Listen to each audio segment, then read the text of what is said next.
હું સહકારી સંસ્થાઓ વચ્ચે કોઓપરેશન એમોંગ્સ કોઓપરેટિવ એ વિષય પર ભાર મૂકવામાં ભારત સરકારે એક નવો ઇનિશિયેટિવ લીધો।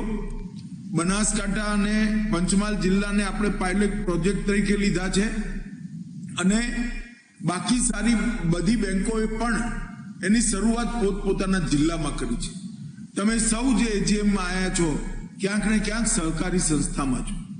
આપણા બેંક એકાઉન્ટ કોઈ નેશનલાઇઝ બેંકમાં ખોલવાની જગ્યાએ એપીએમસી હોય, એપીએમસીના વ્યાપારીઓ હોય, ગ્રાહકો હોય, નાનામાં નાની દૂધ મંડીની અંદર દૂધ ભરતી ખેડા જિલ્લાની બેન હોય કે કોઓપરેટિવ હાઉસિંગ સોસાયટી હોય, આ બધા જ બેંક એકાઉન્ટો મધ્યસ્થ ડિસ્ટ્રિક્ટ કોઓપરેટિવ બેંકમાં ખોલાવા અને district cooperative bank, state cooperative bank અને રાજ્ય કક્ષાની સંસ્થાઓની વચ્ચે એક સુદૃઢ આર્થિક માળખું બનાવવાની શરૂઆત આપણે કરવી જોઈએ।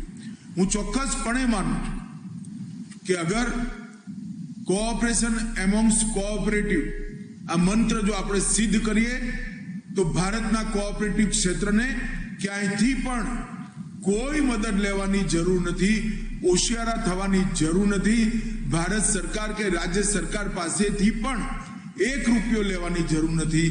કેવલ કોઓપરેટિવ સંસ્થાઓના પૈસાથી જ પૂરી કોઓપરેટિવ મૂવમેન્ટ યશસ્વી રીતે ચાલી શકે। મિત્રો, અમૂલ એનું એક સુંદર ઉદાહરણ છે। આજે અમૂલે સૌ દેશભરમાં કામ કરતી કોઓપરેટિવ ડેરીઓ માટે એક આદર્શ ઉભો કર્યો છે।